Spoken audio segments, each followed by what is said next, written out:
Setelah Feng Tianxing meminta si Yeming dan yang lainnya pergi, dia melihat ke langit. Tepat pada saat guntur melanda, Feng Tianxing telah melihat wajah sebenarnya dari lawan mereka. Orang yang baru saja meledakkan dirinya hanyalah boneka yang dikendalikan oleh pihak lain. Mengandalkan wayang untuk melakukan ilusi, cara ini cukup menjadi acuan. Kenapa? Berapa lama kamu akan bersembunyi di langit? Saat aku melihatmu, aku tahu mengapa kedua orang itu bisa dibunuh sesuka hati, dan mengapa orang berbakat itu meledak dengan begitu tegas. Karena mereka hanyalah boneka di bawah kendalimu, hanya alat. Tentu saja, kamu dapat mencoba melarikan diri sekarang, dan mencoba apakah kamu memiliki cara yang lebih baik untuk melarikan diri atau apakah aku lebih kuat sekarang. Ada sedikit kesombongan dalam kata-kata Feng Tianxing. Justru karena alam tubuh yang rusak dan penggunaan guntur untuk membentuk kembali tubuh, tidak hanya latihan ras manusia yang tidak berpengaruh, tetapi bahkan latihan ras iblis pun dapat ditampilkan. Kekuatan tempur Feng Tianxing langsung meroket. Dan puncak dari tubuh yang rusak juga memberi Feng Tianxing aura dan kekuatan darah yang cukup untuk disia-siakan. Semua ini digabungkan, ditambah dengan pengalaman tempur Feng Tianxing yang kaya, telah menjadi kepercayaan bagi Feng Tianxing untuk berbicara dengan iblis ini sekarang. Hei, aku tidak menyangka kamu akan mengetahuinya begitu cepat. Saya harus mengatakan bahwa sangat tidak rasional bagi Hurley untuk melawan Anda pada awalnya.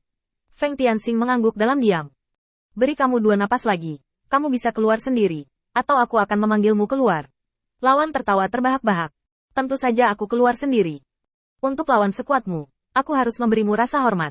Saat suara lawan jatuh, langit tiba-tiba menjadi gelap. Akar kaki ramping diikat ke tanah. Setiap kaki tingginya ratusan meter. Sepotong padat, mengepung Feng Tianxing ke segala arah. Di bagian atas kaki panjang ini, telah menjadi ilusi. Tubuh tembus pandang menjulang, dan kepala iblis terlihat di bagian atas. Kepala ini sangat besar, dengan mata yang lebat menutupi seluruh kepala. Bisakah kamu mengenali garis keturunan tubuhku? Pertanyaan yang dikatakan pihak lain langsung membuat Feng Tianxing bingung.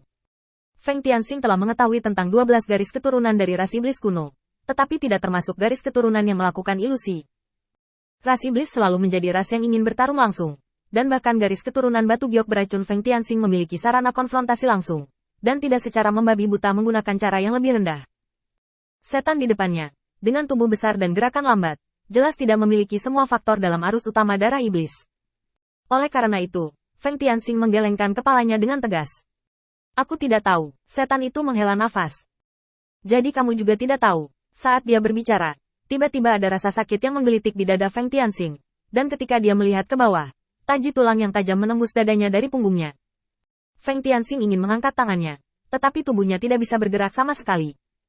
Ilusi. Feng Tianxing mengerutkan kening, menahan rasa sakit yang parah dari dadanya.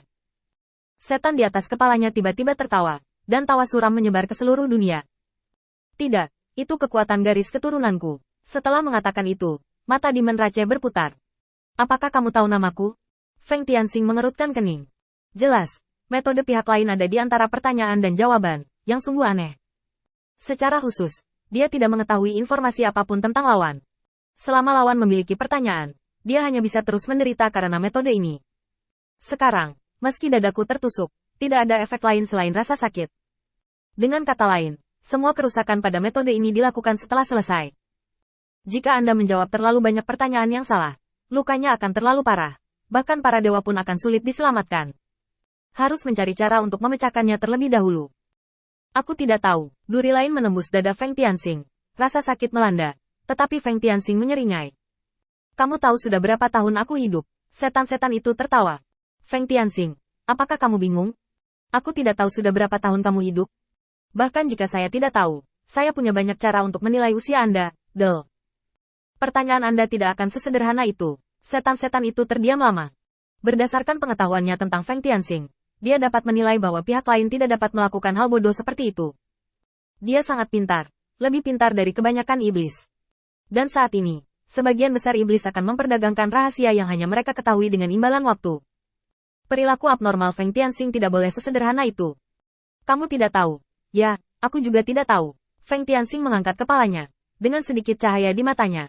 Dari kebingungan di awal hingga sekarang, Feng Tianxing telah menilai kemampuan lawan melalui pertanyaan ini. Jika kamu tidak menjawab, tubuhku akan bisa bergerak. Lawan langsung menyadari perubahan Feng Tianxing. Dia bisa bergerak, dan salah satu kakinya yang besar telah dipotong. Kapan kamu? Feng Tianxing terkekeh dan menggelengkan kepalanya. Kamu salah lagi. Dalam urutan yang salah. Klik. Kaki besar lainnya dipotong darinya. Pemandangan yang begitu aneh membuat para iblis langsung merasa terganggu. Kamu telah hidup total 19 tahun sejak lahir hingga hari ini. Saat suara ras iblis jatuh, ketiga kakinya patah. Dia tertegun dan terkejut. Mengapa?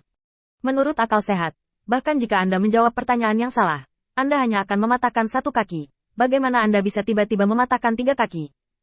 Juga bertanya mengapa.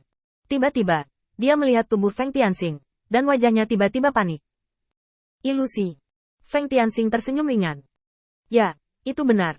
Tapi itulah yang saya ingin Anda lakukan dengan benar. Dengan sengaja mengungkapkan bahwa dia menggunakan ilusi, ini adalah godaan dari Feng Tianxing. Saat lawan menjawab pertanyaan yang benar, dia tampak menghela nafas lega, dan lingkaran cahaya muncul di tubuhnya, melekat di sekujur tubuhnya. Mata Feng Tianxing berbinar.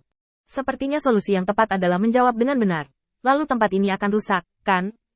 Lawan langsung panik. Ketika dia menggunakan metode ini beberapa kali, tidak ada iblis yang menggunakan kecepatan secepat itu untuk menemukan kunci metodenya. Menjawab pertanyaan yang tepat, siapapun yang menjawabnya, akan membuat metode ini tidak efektif. Kenapa? Kamu tidak menjawab? Pihak lain tertegun sejenak, lalu menggertakkan giginya. Tidak, Kak. Dengan kaki panjang lainnya patah, Feng Tianxing dapat yakin bahwa dia telah menemukan cara untuk memecahkannya. Ini waktumu untuk bertanya. Sebelum itu, aku masih harus mengatakan satu hal. Metodemu ini sangat berguna dalam beberapa kasus, misalnya menunda waktu. Tekanan langsung berpindah dari sisi Feng Tianxing ke lawan.